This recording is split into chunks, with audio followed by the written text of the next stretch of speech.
in the beginning, before everything just got out of control, debt relief was supposed to be for the.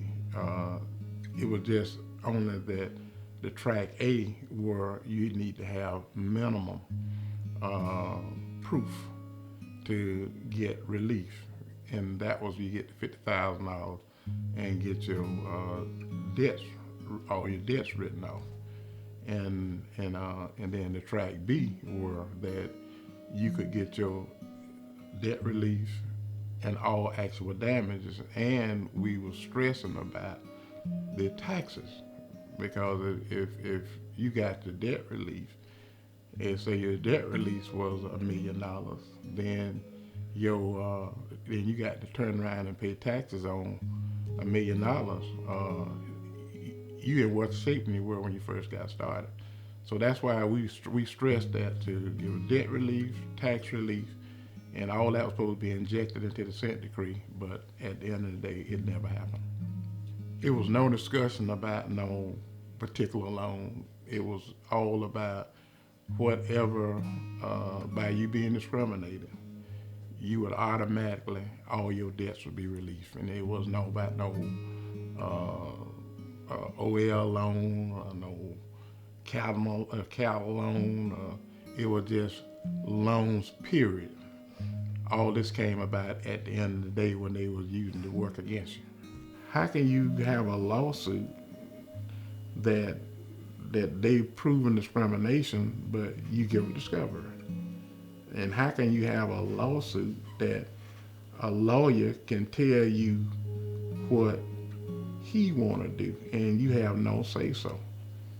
And how can you set up something that where we here today, where that we have no appeal to, uh, no appeal. You was just like somebody coming off slave ship over from Africa. You got no appeal rights. Are you kidding me? I have no appeal rights. That if somebody done me wrong, I can't go back and say, well, hey, you know what I mean? I was done wrong. You know what I mean? If I was a serial killer, you still got appeals, right? That you can go back and appeal. That's one of the biggest fields ever been told. They got all on records over there up there in Kansas City. You know, paper and on the computer on every black farmer in the country. Even right now, they can go back and pull your records. So that was just another plot to not pay these black farmers what they was worth. And that was another plot for them to come up with a conspiracy to make sure that they don't give us our land back and make sure that that we had this debt hung over us and we here being offset today. The whole purpose of taking the discovery off the table were to, this situation is not about money. It's not about um, all the lawyers making billions of dollars. It was all about knocking off these other 1.5 million acres and then slowly go at the other 1.5 million. This situation was set up to design. All this was set up by design through the government, our powers, and the Justice Department to do just what they did to make sure that we was gonna go crawl up on the rock and go somewhere. They didn't have any idea we were gonna be here 20 years later, steady fighting. Well, but through His grace and mercy, we still here, fighting for justice.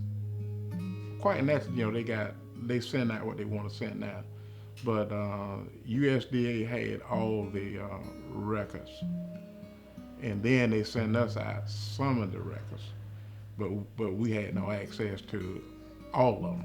But they did have records where that he could have went, and if he'd have did discovery, then we had access to all the records. But by him giving up discovery, we was shot in the foot once he gave up discovery that day, and everybody, our hearts was bleeding. But but it would have been militant, it would have been a little ugly in there, but we just, we godly people and we just didn't do it. But it was a sad day when he gave up Discovery in there, because we knew right then all the proof of evidence came back on the farmer, where we had went all across the country and got all this, brought this thing to the forefront, got all went back through all the pain and suffering to get the statute of limitation rolled back to make sure that that we could move forward, and we was bought out. Not only we had records to counter that, we had some of the USDA people who was there while discrimination was going on, was going to go to court and testify on the wrongdoing that they was doing. What we came up with anywhere between right about a little over $500,000 that we had put in. But my main concern were to get the debt written off and taxes.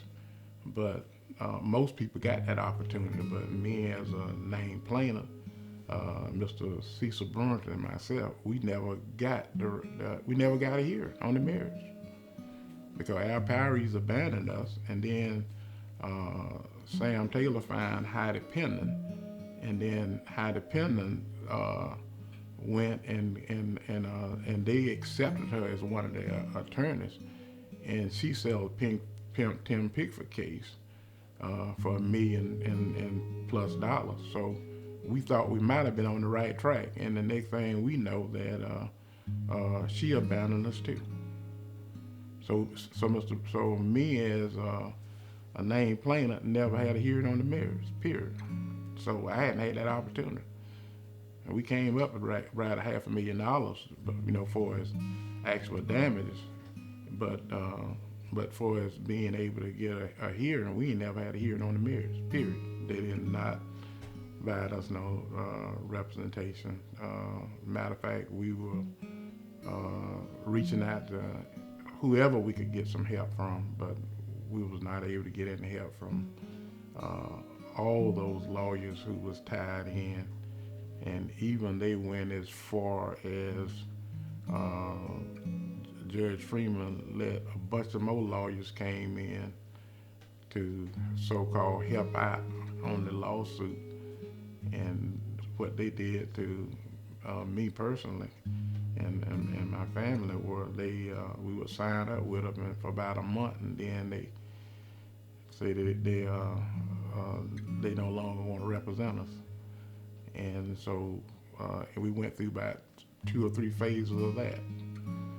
Even some of the largest law firms in the country, and they would take us on for about a month. I guess it took them that long to get a payroll, and then they would drop us. So we done all we could to try to get access to help, so that we could try to turn the situation around, but we couldn't get no help from anyone. That was the problem, with not having no access to the attorneys.